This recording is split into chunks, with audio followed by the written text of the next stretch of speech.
Hello दोस्तों, आज हम पढ़ेंगे चैप्टर नंबर 4 स्वर।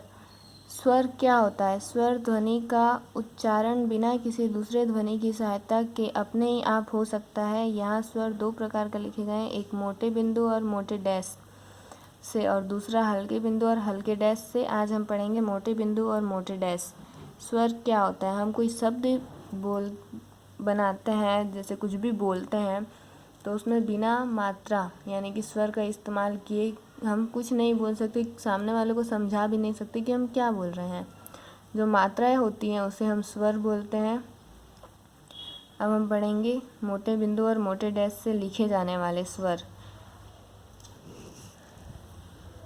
दोस्तों, जैसा कि आप देख सकते हैं यहाँ मोटे बिंदु और मोटे डैश से लिखे जाने वाले स्वर लिखे हुए हैं। अब आप सोच रहे होंगे कि इसके आगे नंबर 1, 2, 3 क्यों लिखा हुआ है, तो इसको मैं आपको आगे वीडियो में बताऊंगी।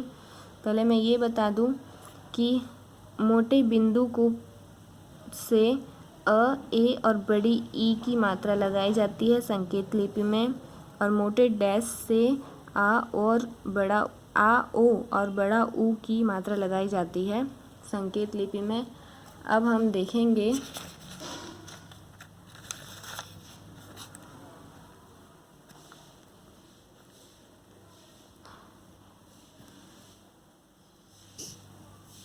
कि कौन से स्थान पर कौन सी मात्रा लगाकर हम कैसे शब्द बना सकते हैं।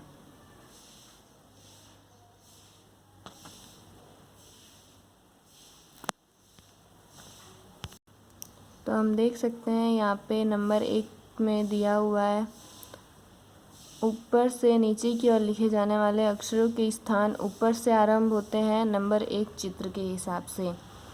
मतलब कि नंबर 1 में लिखा हुआ है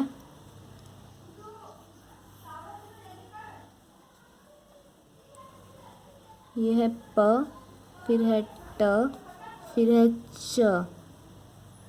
अब हम ये है ऊपर से नीचे आने वाले अक्षर, इनमें हम मात्राओं को कैसे जोड़ सकते हैं। अगर आप यहाँ पे हम लिखेंगे 1, 2, 3, 3, 1, 2, 3, जैसे कि आप देख सकते हैं स्वरों के आगे 1, 2, 3 लिखा हुआ है। इसमें बस वही है कि प में पहला ये होता है, बाद ये, त में पहला ये, बाद ये, च में पहला ये और बाद ये, और एक नंबर पे लिखा हुआ है। तो एक नंबर पे अगर हम मोटे बिंदु को लगाते हैं, अगर हम एक नंबर पे मोटे बिंदु को पहले लगाते हैं तो इसे अप पढ़ेंगे। क्या पढ़ेंगे? अप। अगर दूसरे स्थान पे लगाते हैं तो इसे एप पढ़ेंगे, और तीसरे स्थान पे लगाते हैं तो इसे ईप पढ़ेंगे। और अगर इसी को हम बाद में लगाते हैं तो इसे हम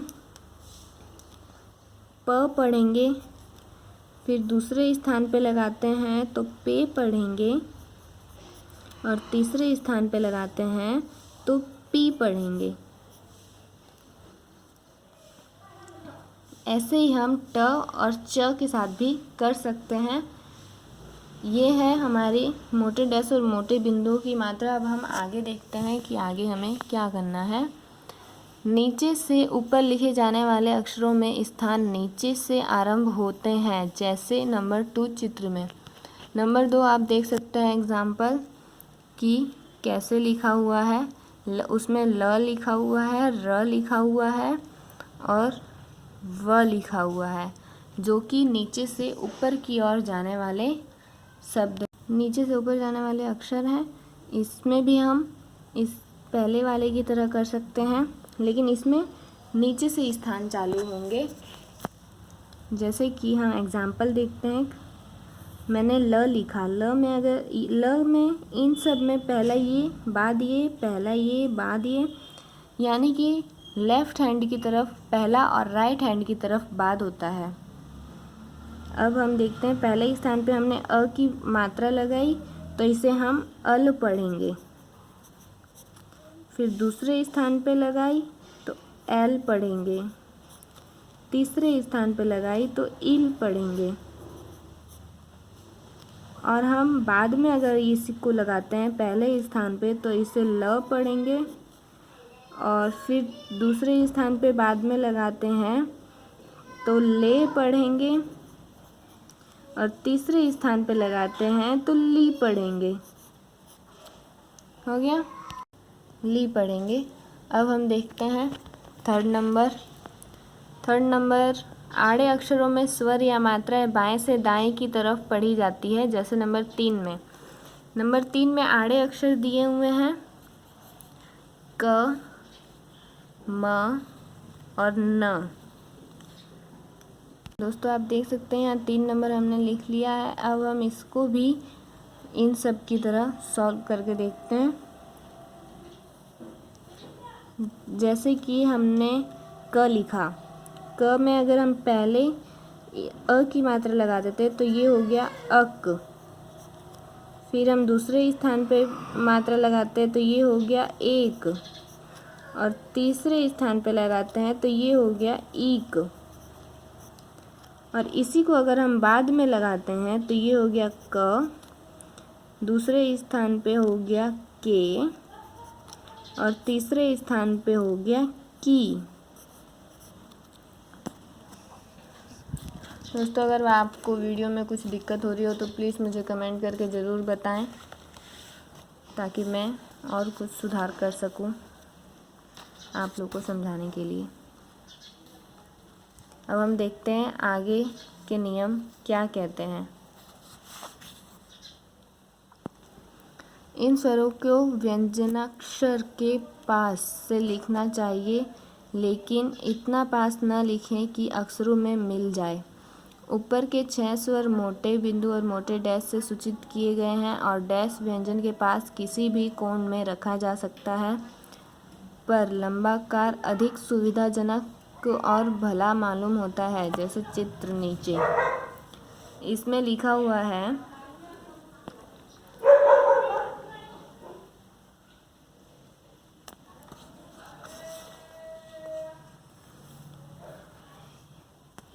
ये हुआ टू। ट में ऊ की मात्रा लगाई गई है तो वो हो गया टू, क्योंकि ये तीसरे स्थान की मात्रा है। मैं आपको पहले उन सब की भी कुछ एग्जांपल बता दूं, डैश की भी। जैसे कि हमने क लिखा, क में 1 2 3 1 2 3 दोनों, ये हो गया पहला, ये बाद। अब हम इससे देखते हैं कैसे करना है। पहले डैश को अगर पहले लिखते हैं तो ये हो गया आक। फिर हम लिखते हैं दूसरे स्थान पर डैश को लिखते हैं तो ये हो जाएगा ओक, और तीसरे स्थान पर लिखते हैं तो ये हो जाएगा ऊक। इसी को अगर हम बाद में लिखते हैं तो ये हो जाएगा का, दूसरे स्थान पर लिखते हैं तो को, और तीसरे स्थान पर लिखते हैं तो कू। ठीक है, अब हम आगे के करते हैं। जब स्वर ऊपर या नीचे आने वाला व्यंजन के पहले रखा जाता है तो पहले पढ़ा जाता है। जैसे चित्र नीचे, जैसा कि मैंने आपको बताया कि व्यंजन के पहले हमने अगर मात्रा को रखी तो उसे हम पहले पढ़ेंगे, और व्यंजन के बाद में रखी तो उसे बाद में पढ़ेंगे। अब हम देखते हैं आगे। जब स्वर ऊपर जाने वाले या नीचे आने वाले व्यंजन के बाद रखा जाता है तो व्यंजन के पश्चात पढ़ा जाता है। दोनों एक ही हो गया। अब हम आगे देखते हैं आगे क्या कहता है। जब स्वर व्यंजन की आड़ी रेखा के ऊपर रखा जाता है तो पहले, और जब नीचे रखा जाता है तो बाद में पढ़ा जाता है। जैसे कि यहाँ पे दिया हुआ है, यहाँ पे क के पहले मात्रा एक ही मात्रा लगी है, दूसरे स्थान पर बिंदी लगी है तो ये हो गई एक ही मात्रा, तो इसे हम एक पढ़ेंगे।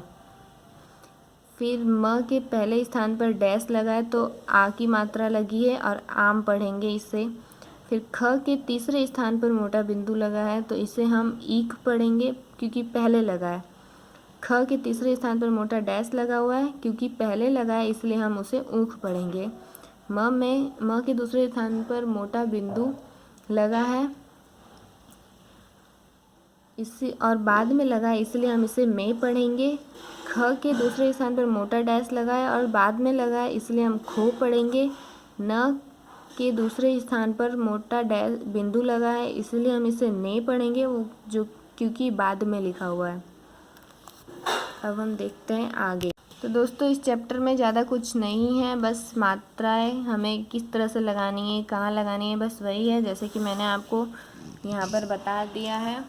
अब प्लीज़ आप इस तरह मात्राओं को सभी व्यंजनों पर लगाकर प्रैक्टिस करेंगे तो आपको जल्दी याद हो जाएंगी मात्राएं। पहले हम मोटे बिंदु और मोटे डैश का या प्रैक्टिस करें तो आपको जल्दी याद होगा, फिर मैं आपको हल्के बिंदु और हल्के डैश की वीडियो अपलोड कर दूंगी, तो आप देख सकते हैं। प्लीज़ दोस्तों मेरे वीडियो को लाइक करें, कमेंट और शेयर करना ना भूलें, सब्सक्राइब करें।